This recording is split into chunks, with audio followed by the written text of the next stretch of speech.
देश के करोड़ों पीएफ यूजर्स के लिए एक बड़ी खुशखबरी है, क्योंकि अब पीएफ के पैसे एटीएम से निकाले जा सकेंगे। कर्मचारी भविष्य निधि संगठन यानी ईपीएफओ अपने पीएफ सब्सक्राइबर्स को ये सौगात देगा।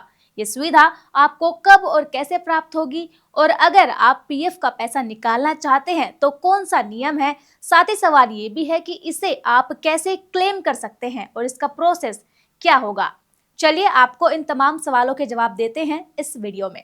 नमस्कार, आप देख रहे हैं द हिंदी टॉक। मैं हूं आपके साथ उपासना सिंह। आगे बढ़ने से पहले आप हमारे चैनल को सब्सक्राइब करके बेल आइकन दबाना ना भूलें, ताकि आप तक पहुंचे हर खबर सबसे पहले। नौकरी पेशा लोगों के लिए पीएफ का पैसा निकालना सबसे बड़ी सिरदर्दी का काम होता है, क्योंकि पीएफ का पैसा निकालने के लिए कई तरह की झंझटों का सामना करना पड़ता है।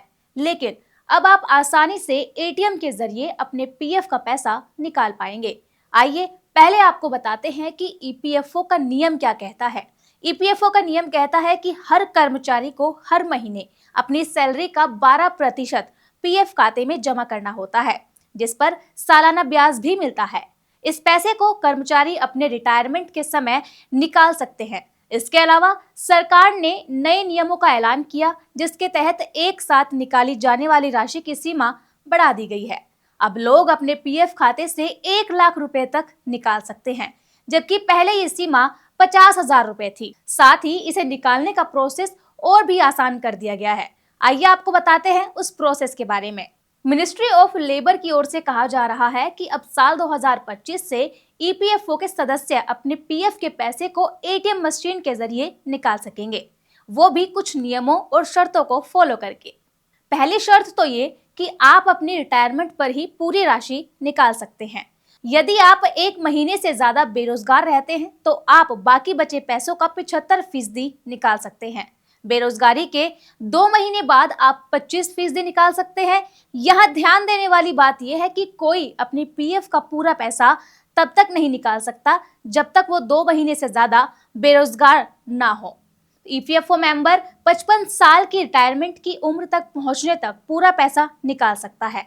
इसके अलावा वो रिटायरमेंट के साल भर पहले 90% राशि निकाल सकते हैं। आपको बता दें कि पढ़ाई, मेडिकल, शादी, घर रेन्यू कराने या बेरोजगारी की स्थिति में आप पीएफ का आंशिक हिस्सा निकाल सकते हैं। पीएफ निकालने के लिए इंटरफेस के जरिए कई फायदे हो सकते हैं, जिसके लिए कुछ खास चीजों की जरूरत होती है। सबसे पहले यूनिवर्सल अकाउंट नंबर यानी कि यूएएन एक्टिव करें और पक्का करें कि लिंक किया गया मोबाइल नंबर एक्टिव है या नहीं। साथ ही आधार डिटेल को ईपीएफओ के डेटाबेस से लिंक कराएं और क्लेम करने के लिए यूआईडीएआई से ओटीपी बेस्ड केवाईसी वेरीफाई करें। साथ ही आधार डिटेल को ईपीएफओ के डेटाबेस से लिंक कराएं और क्लेम करने के लिए यूआईडीएआई से OTP based e KYC verify करें। ये भी चेक कर लेना जरूरी है कि आपका बैंक अकाउंट और आईएफएससी कोड ईपीएफ के डेटाबेस में रजिस्टर्ड है या नहीं। अगर सर्विस 5 साल से कम है तो पीएफ क्लेम करने के लिए उनका स्थायी खाता संख्या यानी कि पैन को ईपीएफओ डेटाबेस से लिंक कर लीजिए। पैसा निकालने के लिए आपको सबसे पहले यूएएन और पासवर्ड का यूज करके ईपीएफओ पोर्टल पर लॉगिन करना होगा और फिर ऑनलाइन सर्विसेज पर जाना होगा। क्लेम सेक्शन को चुनना होगा। बैंक अकाउंट वेरीफाई करके प्रोसीड फॉर ऑनलाइन क्लेम पर क्लिक करना होगा।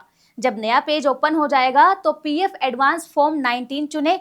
वहीं आंशिक निकासी के लिए भी फॉर्म 31 का चुनने का ऑप्शन भी आएगा। इसके बाद आपको पीएफ अकाउंट सिलेक्ट करना होगा।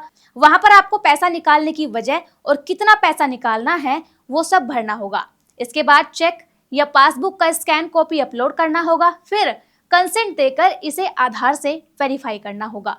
फिर क्लेम प्रोसेस होने के बाद ये एम्प्लॉयर के पास अप्रूवल के लिए जाएगा। साथ ही आप ऑनलाइन सर्विसेज के तहत क्लेम स्टेटस को चेक भी कर सकते हैं और इस तरह से आप अपने पीएफ के अमाउंट को क्लेम कर सकते हैं।